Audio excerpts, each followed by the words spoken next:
NZ Aerosports, Icarus Canopies, now Jyro. That's right, we've rebranded, and Jyro is our next generation.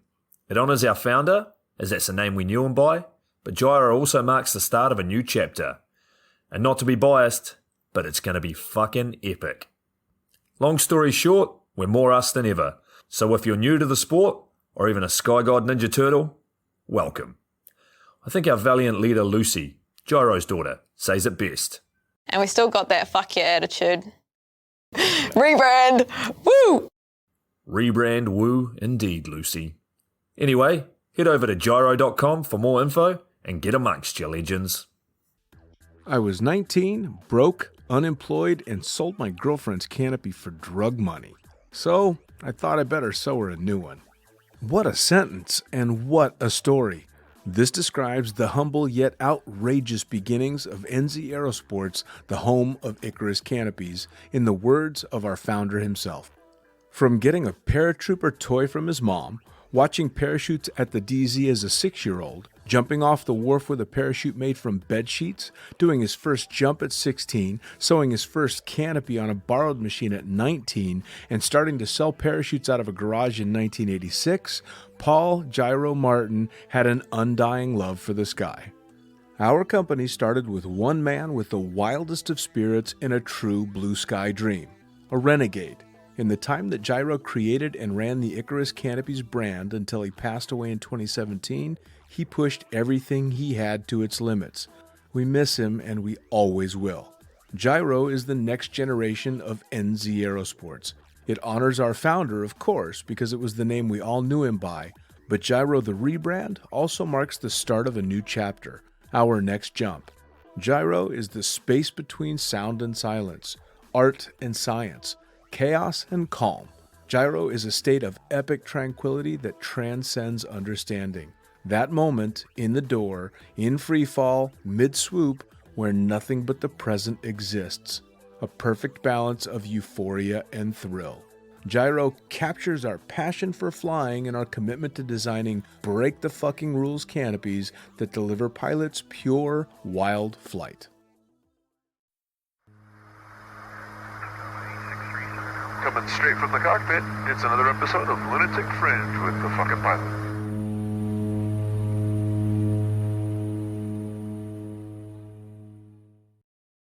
Ready, set, go! All right, back in the can for another edition of Lunatic Fringe Into the Void, brought to you by the magic of the internet, and straight to another fantastic athlete I want to get into it with. So tell me, who the fuck are you, and what do you do? Hey, my name is Julien Peelman. I'm French, and I'm responsible for R&D at NZ Aerosports. Nice. So Frenchmen, God, they've got quite the epic crew from everywhere. I know you've got people from Finland, people from France as well, from New Zealand, from the States. That's a pretty cool environment, yeah? Yeah, I think it's a bit representative of what New Zealand is as well. There are people from everywhere there, and especially in the company, through the factory, we have, I don't know, maybe a dozen nationalities. We have all the main religions represented. We have a bit of everything, and I'm glad to say it seems to work pretty well on an everyday basis, and it's pretty cool to be part of. Well, it seems pretty well representative of the sport as well. I mean, that's kind of skydiving in a nutshell, isn't it? Pretty much people from everywhere just kind of getting together and doing something that they love. Yeah, for sure. It's the same spirit. I would say it's even broader than skydiving, because skydiving, if you look at a map, there are a big part of the globe that are not represented enough just yet, and so it's a bit broader than this, but the same spirit for sure. That's very cool. So, as I usually do on the podcast, I'll get you to jump back all the way to the beginning. First off, is skydiving your first extreme sport, and how did you get into what the mainstream considers an extreme sport?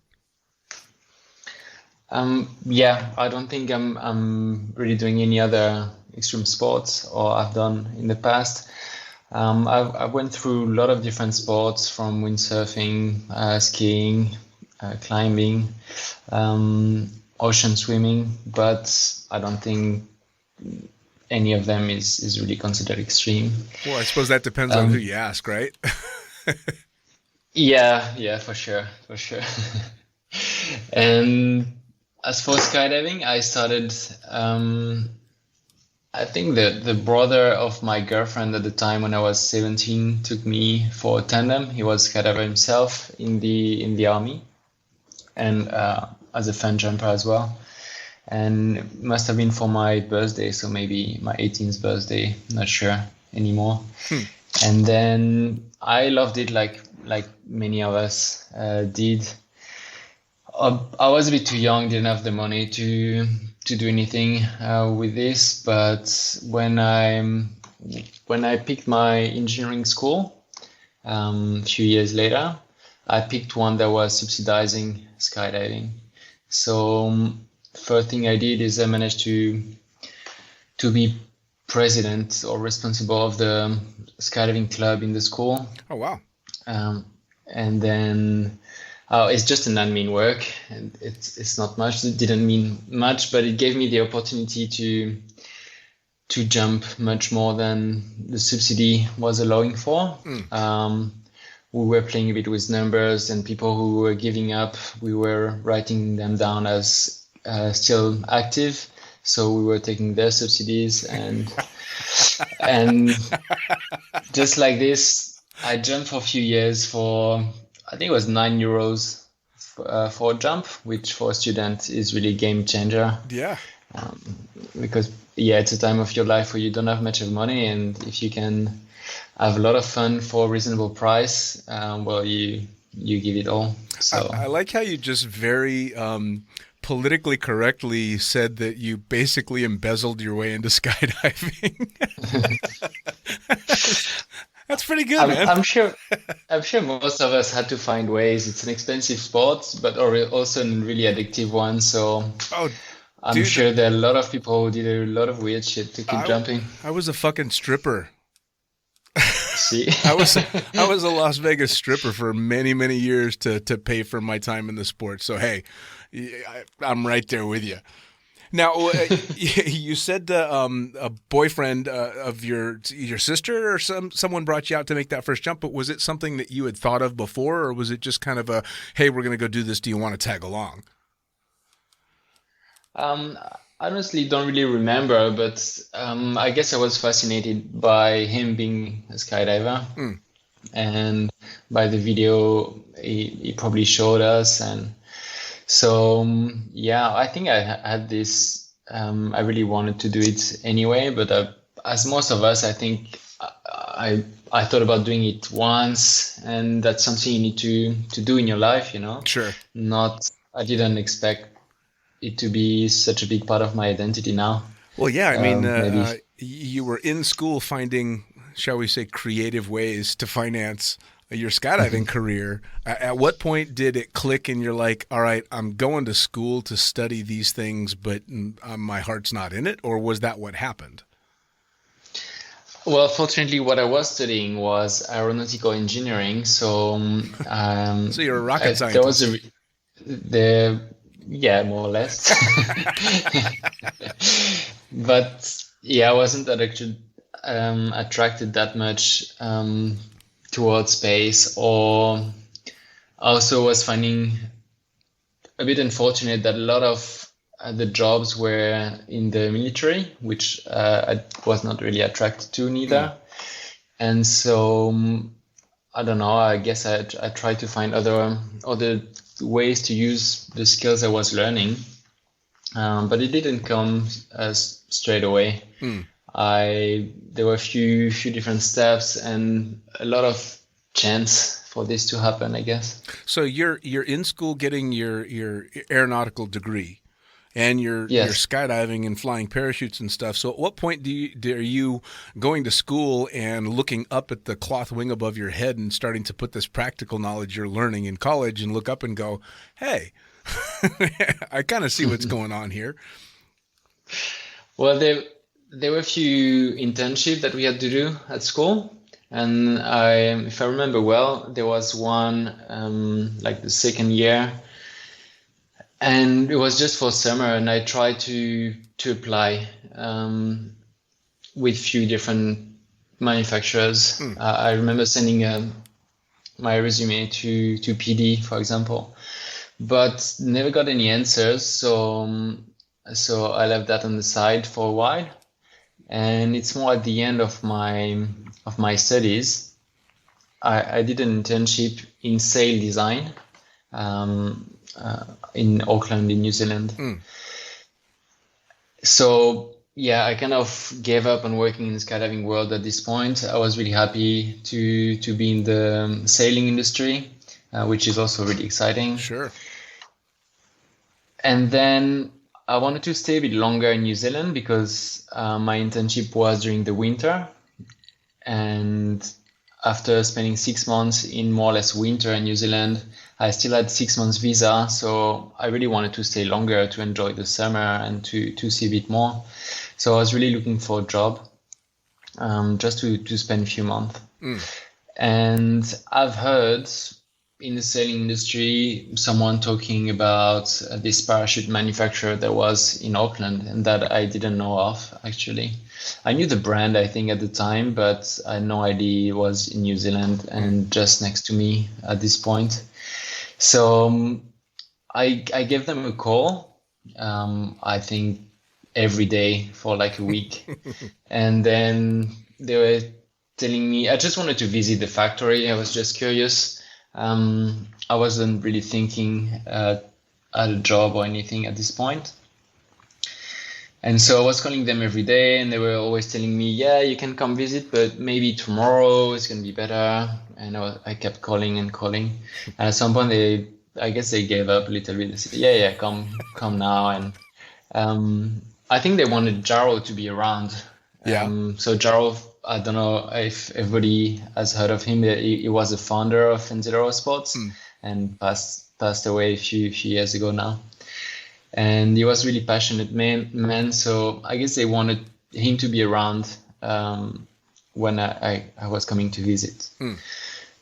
And so I finally did, and it was really cool. Like Jyro talked to me for a few hours. I was the one curious at first, but then I ended up talking about myself more than learning anything about parachutes. Sure. Because that's who Jyro was. He was really questioning, not questioning, asking questions to everyone, thinking that they all have something to teach him. Sure.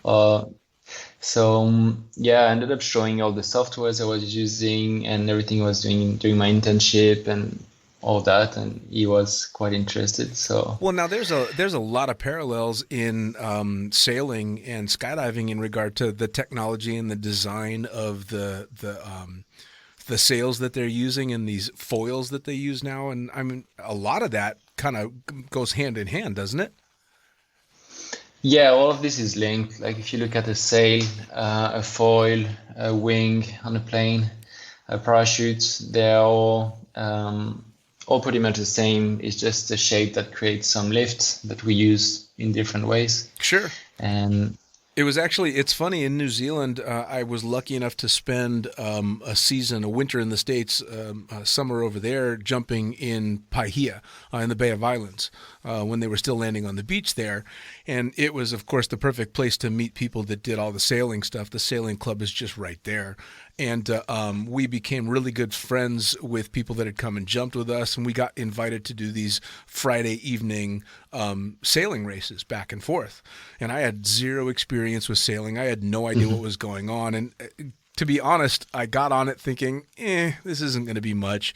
And, of course, was blown away because it was so much fun and so much more exciting than I ever would have imagined. and then sitting there doing the only thing that they would let me do, which was crack that grinder whenever they'd yell to, tighten it up as much as possible. And I started to see, because they were teaching me, the parallels between what was happening with the sail and what happens with the canopy. And I'm like, oh, shit, okay, this is really fucking cool. And then down the line, when I was told that they were using materials that they'd been using in sails to try and make more rigid wings for skydiving and stuff, it really all kind of seemed to tie together really well. And I'm guessing it's people like you that have done both that are pushing those kind of limits. I don't know. I don't know everything that was going on before me or in other companies. It's sometimes really hard to know what's going on. It's quite secretive. Sure. But what the mix I think I brought was more the tools. The tools like the softwares and I don't know. I don't want to say the skills because I didn't know much at the time, if I'm honest. But the scientific approach. And then we mixed it up with Jyro's experience in designing parachutes. And the more the year passed, the more I was understanding parachutes, and I guess he was understanding the tools as well. But now, are you talking like really, the CAD programs and stuff like this? Yeah. The CAD program was a big step. And for those that don't know what that is, can you explain what the CAD program is and how you use it for designing parachutes? Yeah, sure. I use different programs. So the main one is called CAD, which is 3D design software. So in which I design the shape of the parachute. This software is then able to split all the panels to put them flat, which we can export to the cutting table, which cuts the fabric. So this is all linked. We go from the 3D shape to the cutting table really smoothly. So from 3D back to 2D and then back to 3D again when you build the canopy. Yeah, exactly. Cool. Which sounds weird, but it's actually really, really powerful because before that, Jyro was designing in 2D. But in 2D, you design each panel individually, but you have no guarantee that they're going to match, that they're going to build the 3D shape that you have in mind. So if you start from the 3D, then you explode it in panels, then you rebuild it in reality, you end up with the shape you want, sure, that you were thinking of. So now when you do something like that, easier. When you design something like that with the CAD program, you're able to not just visualize it, obviously, but are you able to make that canopy perform in the virtual world so you have a good idea of what's going to happen in the real world? Yes and no. So this is in using other softwares, which I call CFD software. Stands for computational fluid dynamics. So this type of software basically like virtual wind tunnel. So you decide how much wind you want, and then you can visualize the airflow around the shape you want. So in my case, parachutes. And you can visualize pressure, so you can see where the lift is created, what the pressure inside, etc., etc. Wow. So you can, it doesn't say everything about the real world. With the tools, at least I have now, I cannot simulate an opening. It's hard to know how it's going to turn, how it's going to react to rear rises or things like this. But it gives a really good first idea. Sure. And basically we use it more to discard bad ideas. So we try things, and the ones that don't work, at least we don't waste time building prototypes and anything. But then something that is good in the virtual world is not necessarily good in reality. Sure. As some of the stories I've been told tell. So now, when you started with NZ Aerosports, where were you in your jumping career? I think I had about 200 jumps at the time. Wow. So Wow.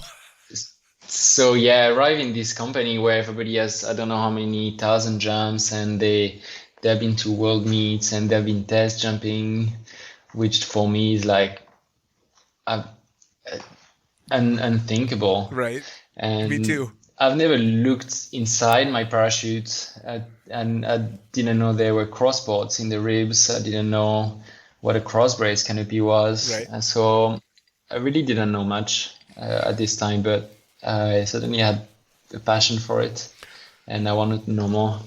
Now, so you start with NZ Aerosports. When you started, I'm assuming you're obviously learning on the job, but now with the stuff that you're doing, you're helping design some of the most cutting edge parachutes on the planet.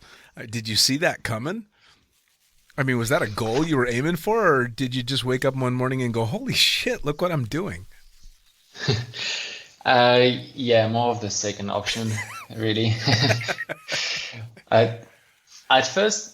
So to go back to what I was saying earlier, I wanted to ask for a job for the summer. So I asked for a job, but they told me they were not interested in a designer or anything like this, especially just for a few months. It didn't make sense. So they offered me a job in the factory making line sets. And this was my plan. So from this to seeing Petra beating the world record in distance, which was, I don't know, a year and a half after, or 2 years, I don't, whatever. It went super, super fast, and I never really expected what was next. Sure. When I started doing line set, I didn't expect to be designing parachutes. When I started designing some shit, I didn't expect it to be a competition wing. And then when we started testing, I didn't expect it to be tried in international competition. I certainly didn't expect it to win the competitions. Right. So it went really weird. I remember Jyro telling me, okay, we're gonna send this prototype to the Australian nationals, where the pilot was Michael Vaughan, and he told me, well, if he wins, you can have whatever you want. And and this is how confident we were not to win, because and he didn't win, but he arrived second or something. He did a good job, still with the prototype that was far from being finished. And yeah, I think just a few months later we were winning at the international level. I mean, it's such an incredible story, because, I mean, I've been jumping for a very long time, and I'd like to think that I'm a decent canopy pilot, and I fly what, a new timer would consider a crazy small parachute, but the Petra is the one that makes me nervous. Like, I watch the guys that are really, really good at flying these wings, and they make it look so easy. And then I watch someone that's not so good at flying that wing, and they scare the shit out of me because it's such an incredible performing wing. And to hear that that just a couple of years before you were, making line sets with no real design towards going that direction is fucking fantastic. But that kind of sums up again the opportunities that come up in skydiving. And one of the coolest things about the varied backgrounds of people that end up in our sport, doctors and lawyers and drug dealers and cops and criminals and and fucking designers that make some of the baddest wings ever that had no idea. Now, when you were designing that one specifically, but any canopy, when the first one's going out the door and the first one's going to be test jumped, are you there when it's jumping, and are you nervous as hell? Because I'd be freaking out if somebody was jumping something I designed. So nowadays I live in Europe. I'm right now in Barcelona, so I'm not on drop zone on all the jumps, but I used to, for sure. I was usually going in the plane as well, not test jumping, but just to be part of it.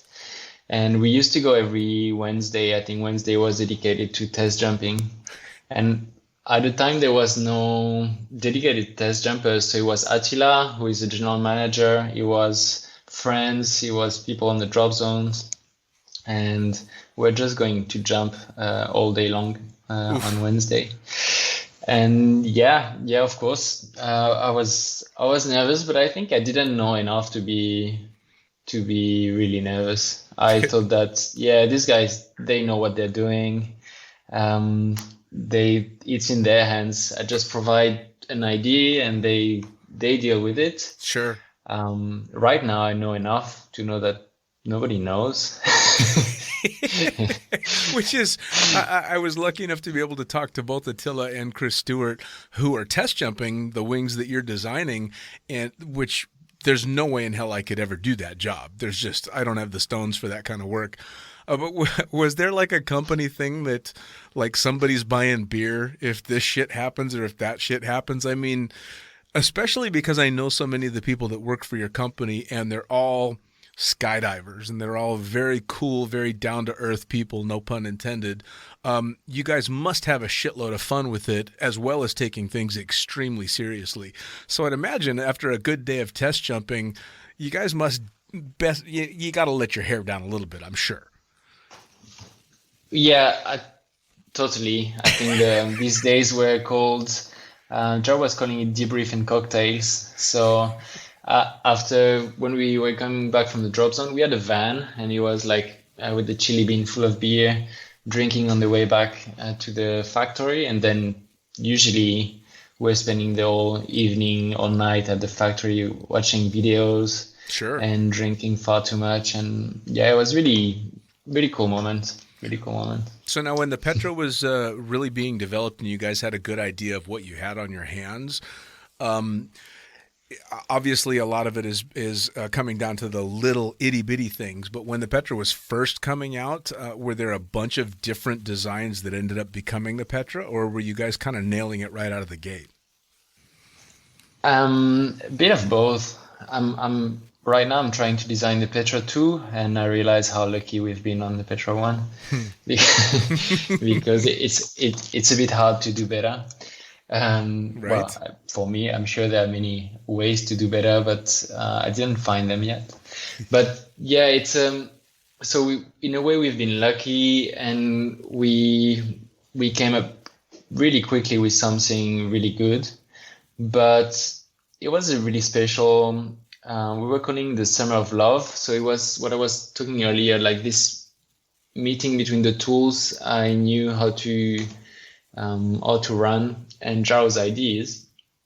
We went crazy. We were producing prototypes every week, going jumping every Wednesday, and we did more prototypes this year than in the 20 years before.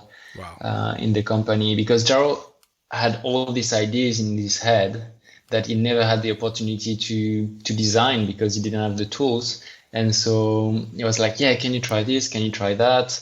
And between his ideas and my ideas, we couldn't stop. So we started this series of prototypes, and they were in alphabetical order. So they all had a girl's name, porn star name. I'm sure Attila or Stewie told you, but so we started with Amy, was Barbara, etc., and so Petra is P. So this is how many prototypes we've done to reach Petra. Really? That's actually the first time I've ever heard how that got that. That's awesome. So you got that many porn stars all the way up to P. Yeah. It was part of my job to research the names and the icons representing them. Tough job. Yeah. Tough job. Well, so now you're not just designing wings like the Petra, although I still want to talk more about that, but you're designing wings for people just starting out in the sport. You're designing wings for the mid-level guys. You're designing wings for people like me who still want to have fun under canopy, but really don't want to be saddled up onto the Petra because I'm not current enough to be flying something that crazy. You guys are also doing the Kraken as well, and I'm guessing you had something to do with that too. Yeah, actually, I think the Kraken is the latest design we released that I worked on, and it's actually designing competition wing is complex, but at least you know what you're looking for exactly. You want to win the competition, so you have to read the rules of the competition, and you're like, okay, I think I need a canopy that recovers pretty slowly, that's going to glide a lot of power at the end of the flare to gain few meters in distance, etc., etc. When you start designing intermediate canopy, you're like, okay, people like it fun. Okay, it's much harder to put in numbers and to put in design. Sure. But in the Kraken, it was again something different, because usually we design the canopy for the way it flies, and then we sort out the openings. We make it open nicely afterward. But for the Kraken, the openings were the key points, because for wingsuiting, what you want is something that opens reliably, that you trust, that untwist if there is a twist, etc., etc. So it was a whole new world for me to discover and explore, and it was really interesting journey. Sure. We tried a lot of things. We didn't look that much at what the others were doing at the time, because we didn't want to be influenced. You know how this can frame your thoughts. Sure. If you look too much. But for example, now I look at other wingsuiting canopies, and I realize that in some aspect we went the other way completely. Like some other manufacturers decided to put the lines especially long, and to try to get out of the bubble of the wingsuit. But we went the other way. We're like, okay, the bubble is 50 meters anyway. There's no way we get out of this. So what we want is something that untwists if there's a twist. So for this, you need short lines. So we went with short lines, and we experimented with a lot of things like this. And for us, it was really interesting to explore the bands, the different sliders, etc., etc. Now, when you're designing something along the lines of the Kraken, obviously your main customer base are skydivers, but now you're venturing into territory where, with the advent of the wingsuit and what people are doing with the wingsuit, now you're kind of aiming a little bit towards that base market, because people are, the top end wingsuit pilots that are looking for a really good canopy are doing stuff like wingsuit base. So are you keeping that in mind as well, that it's terrain involved? This is not just skydiving. This is a whole different deal. We have listened to a lot of people while we're designing the Kraken, and most of them are also base jumpers, or a lot of them. But we didn't really design the canopy for that. It's not to be used for base jumping. And we try to also understand what this base jumper didn't see that was different in skydiving.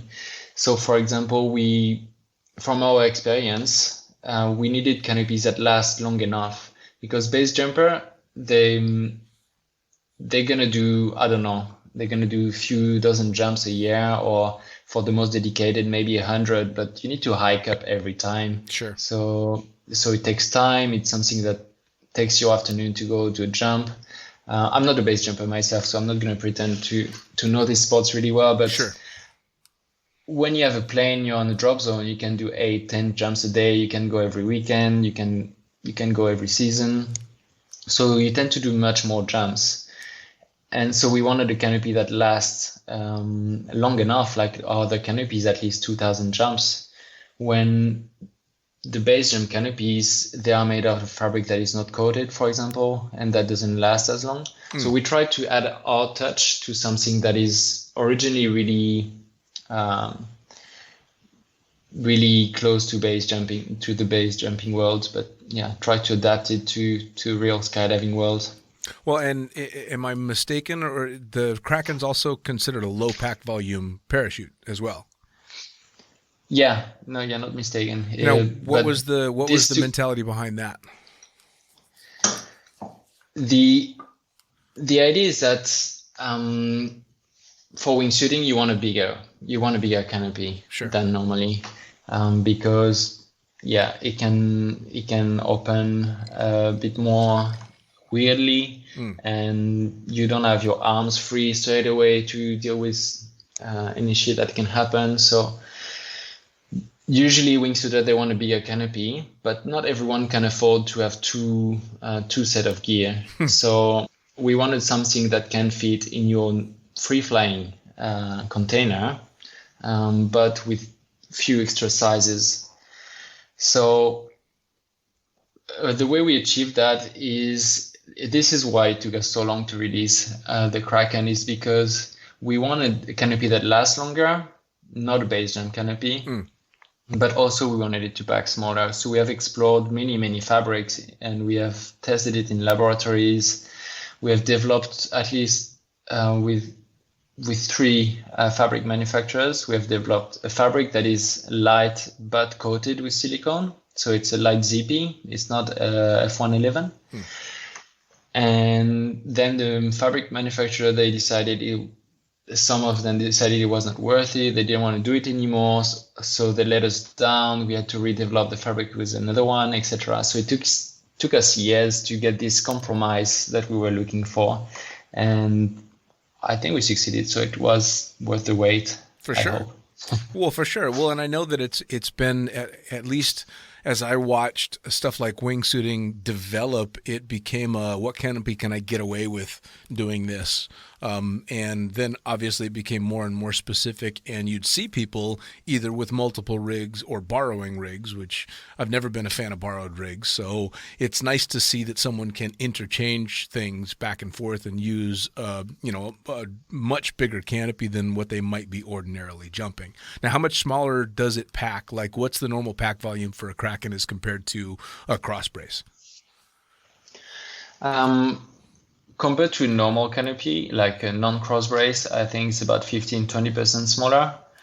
And a cross brace canopy is probably about 20% bigger than a Crossfire, for example. So the difference between, if you jump a Leia, for example, and a Kraken, you can fit really different sizes of these two canopies in the same container.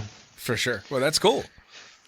I mean, I've got a bunch of friends that are doing both. As a matter of fact, I just had on Olga Namova, who's a swoop competitor, but her normal day-to-day workhorse is a Leia. She jumps a Petra for competition, but she's starting to wingsuit, so she needs a Kraken. So it's crazy. She's got like your whole suite of canopies that she jumps on a relatively regular basis, but they all go into the same container, and it's great because she's just got a separate bag and separate risers for each one. And of course, as long as she doesn't twist them up and do something silly, it's pretty easy to go back and forth between each of them, which is cool. So now that was totally the goal. So, which is awesome. So now you start working for NZ Aerosports. You start designing these crazy wings. What are you doing as far as a jumper? Are you fun jumping and jumping a lot of these wings that you're designing?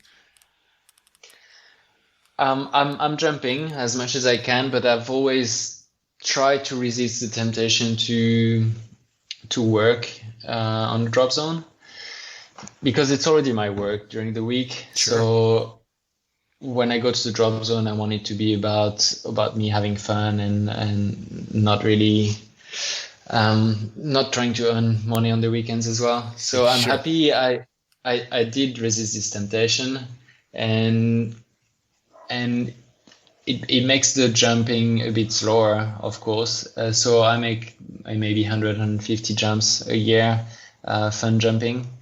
But I've done it for, 12, 13 years now. So I have 1,300 jumps, and I'm free flying a lot. I'm not really a good canopy pilot. I'm jumping my... Dude. I fall back to how amazing this fucking sport is. A wing that has put more people on the podium doing the most insane shit was designed with you. Stuff like the low pack volume to do the wingsuiting, the median canopies, all this stuff is designed by a 1,300 jump kind of mediocre canopy pilot. That's fucking awesome, dude. That's awesome. Well, I like free flying a lot. So when I'm on the canopy, I'm happy to just go to the ground. Sure. I have a Crossfire 109, Crossfire 3. I love it. I'm really happy on the canopy. Sure. I'm happy when it opens and when I land. But yeah, I let the swooping to others. Dude, I'm right there with you. I mean, again, I've been in the sport for 25 years. I got, I don't know, a little over 11,000 jumps, and I'm just an average skydiver, man. No one is ever going to be blown away with my swooping abilities. Nobody's ever going to go, oh, shit, here comes Dean. Let's watch what's happened. No, none of that's going on, and I'm fine with that. There's and I'm sure you feel the same way. There's a real legitimate joy in being able to just go out and enjoy jumping with no prerequisite. There's no, I don't have any preconceived notions that I'm going to be some badass, and I kind of like that. It's very freeing. No, I'm never going to go for a podium. It doesn't matter, man. You know, I get to just kind of take a deep breath. But for you, it's got to be so rewarding that you get to just kind of hang back and enjoy your time in the sport as a skydiver, but you got to be standing on the landing area, and people that don't know who you are come flying by on a canopy that you designed. That's got to be cool. Yeah, I really like to go in the drop zone for sure. It's really cool to see the canopies, especially around me in France. There are a lot of our canopies. I'm not sure how it's going in the US, but yeah, to be on the ground and to see to hear Leia coming and to see it swooping, it's really cool. It's a really cool feeling, and to see people smiling. But I think when you were talking about the podium,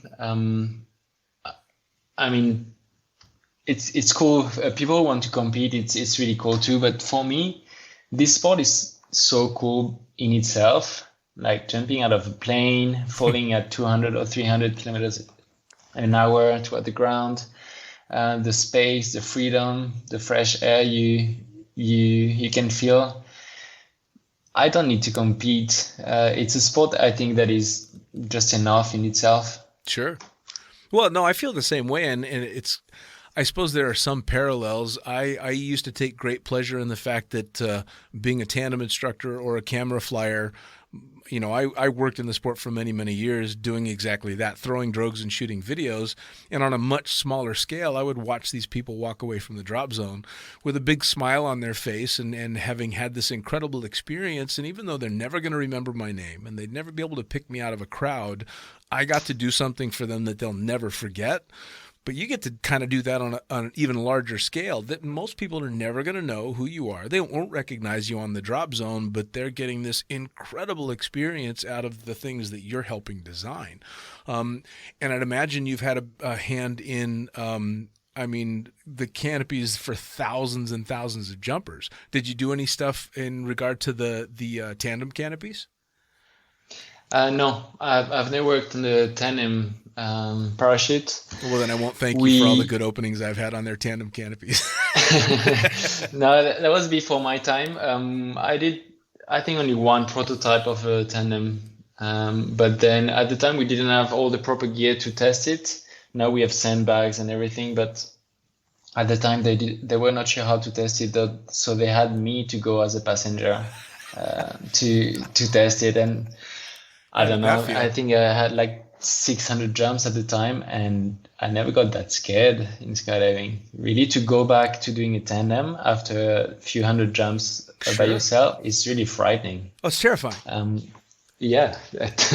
I was at the door pretending to be, trying to play the standard passenger, being scared, asking for if my goggles, if I could put them, but you can see on the video, I'm actually not kidding. I'm super scared. I had the same experience, but I was actually a tandem instructor, and I had left Las Vegas to go to work at a place called Skydive Cross Keys that had different equipment, and I had to do a recertification on this new gear, which included an upfront ride. And by then I had taken probably a couple of thousand tandems, and I had to ride on the front of a guy who had never taken a human being on a skydive before. And it was fucking horrible. It was horrible. I couldn't, in the middle of the entire experience, all I could think was, I paid somebody money to do this with me a couple of years ago. What was I thinking? So yeah, I'm right there with you. But I also was on a parachute and gear that was tried and tested long before I got to get on it. You had to jump out and ride up front on a canopy you designed. Fucking hell, man. I didn't even like jump in my own pack job when I learned how to pack. Yeah, this canopy took ages to open, and I remember looking up, and you're not in control of anything. You cannot reach the toggles or anything, and I was like, man, do something about it. Oh, that's fucking mental, man. But you can't. Now, all right, so I want to ask a couple of questions. So you said that with canopies like the competition canopies, you're designing for performance and then tweaking how they open.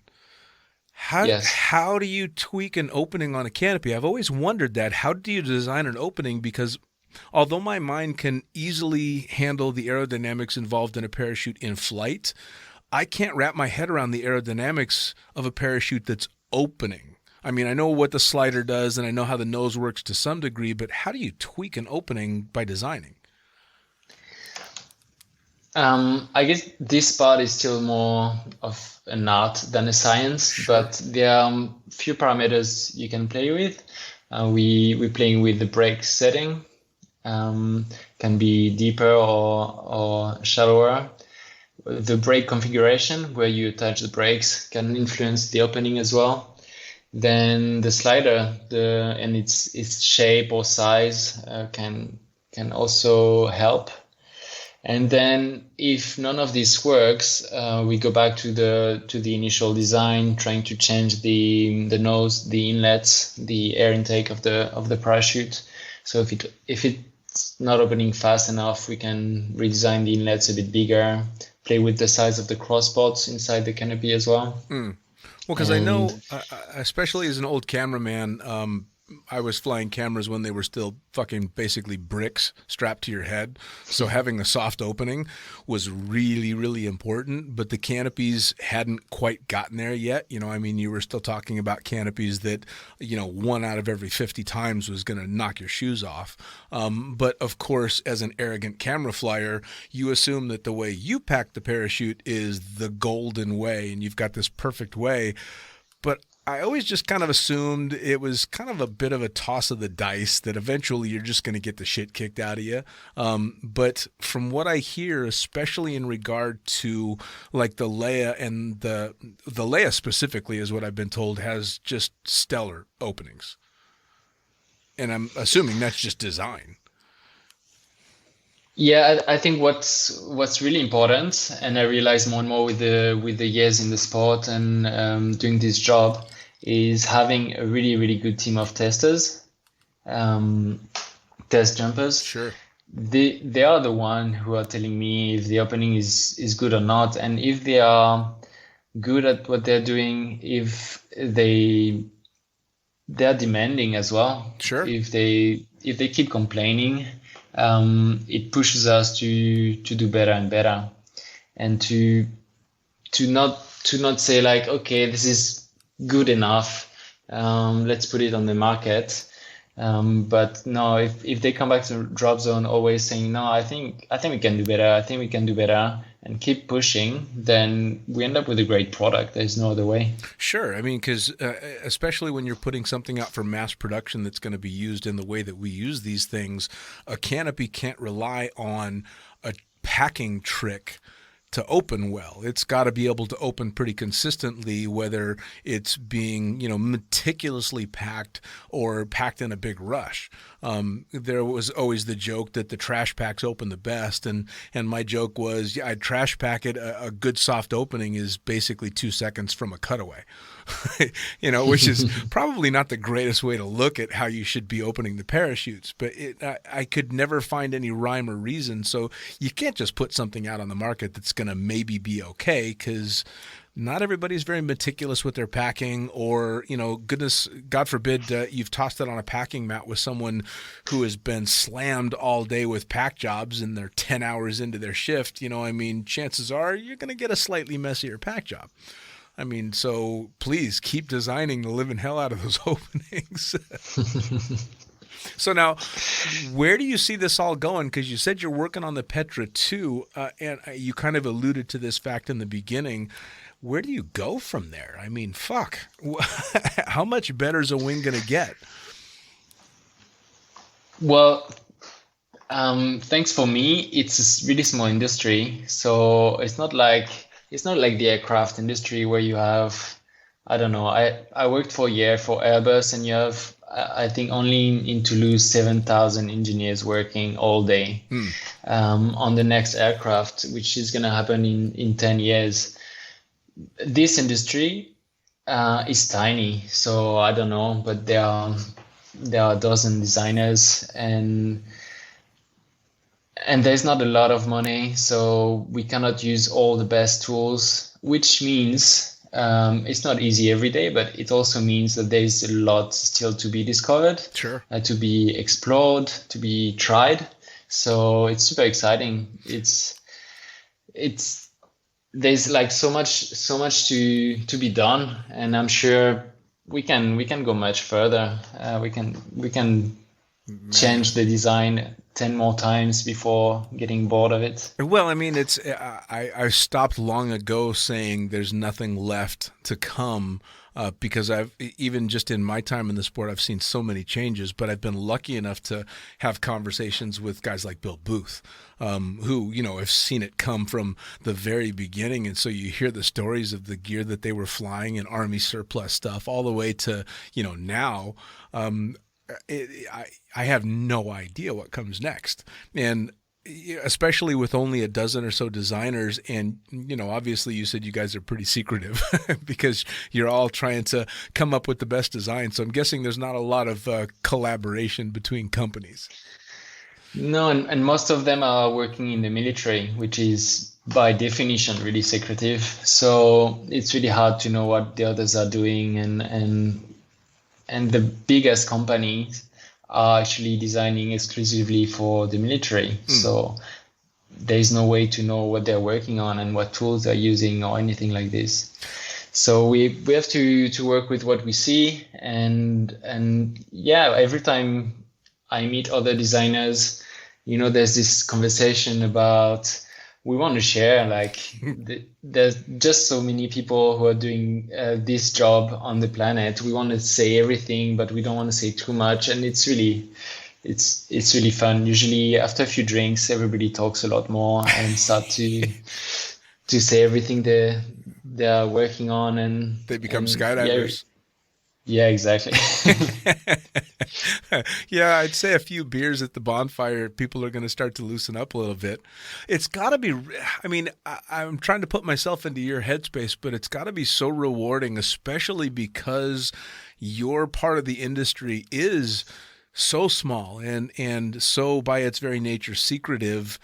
To come up with designs that do so damn well has just, I mean, you've got to be pretty damn proud of the work that you've been able to do with you and your team. And obviously it's not just you, it's a huge team effort between you and the designers, the manufacturers, the test jumpers, the whole 9 yards. But you still got to feel pretty damn good when you're watching these competitions going on and a wing that you busted your ass on is just shattering records.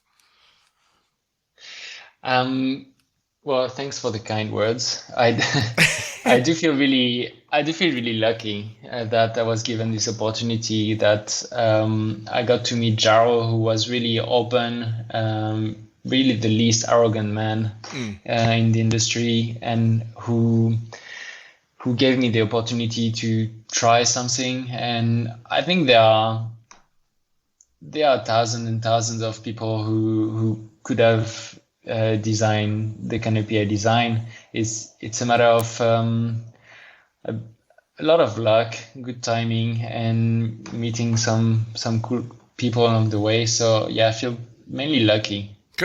Good, man. Well, I mean, you're lucky, and all the people that are enjoying the work that you and people like you have done are very lucky that you kind of found your way to that because they're obviously reaping the rewards.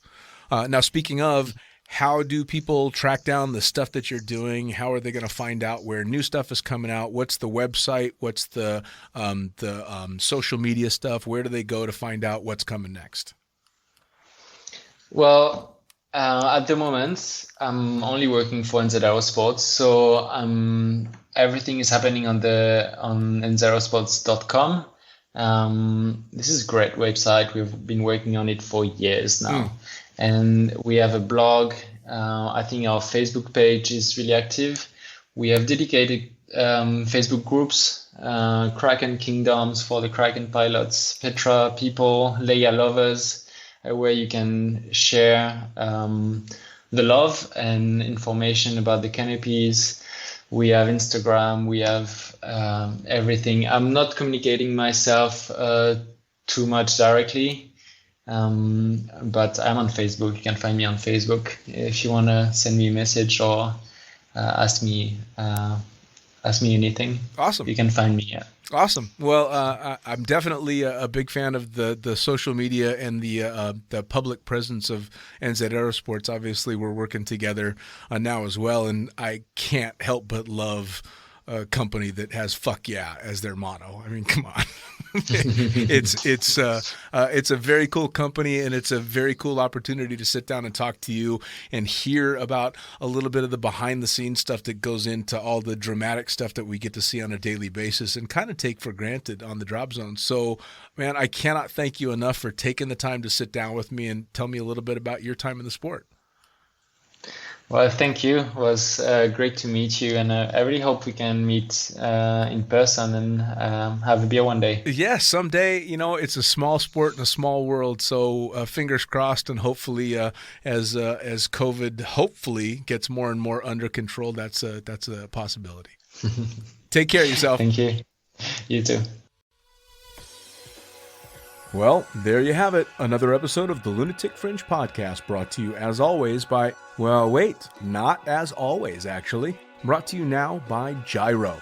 Formerly known as NZ Aerosports, you'll head to Jyro.com for their next level line of canopies. By Pussfoot, the Extreme Sports Collective. Head over to pussfoot.com to check it out. By Summit Parachute Systems, check out summitparachutesystems.com to talk to Jarrett Martin and the gang about kick-ass pilot rigs, rigging courses, and more. By Flyaway Indoor Skydiving, go to flyawaytn.com and check out all the cutting-edge stuff to come.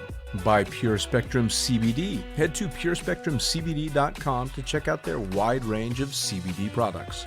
And as for us, head to the lunaticfringepodcast.com to listen to any of the hundreds of episodes currently available, hit the link for our YouTube channel, pick up your copy of the Lunatic Fringe book or The Accidental Stripper, and get a sneak peek at upcoming guests. Once again, thanks for listening.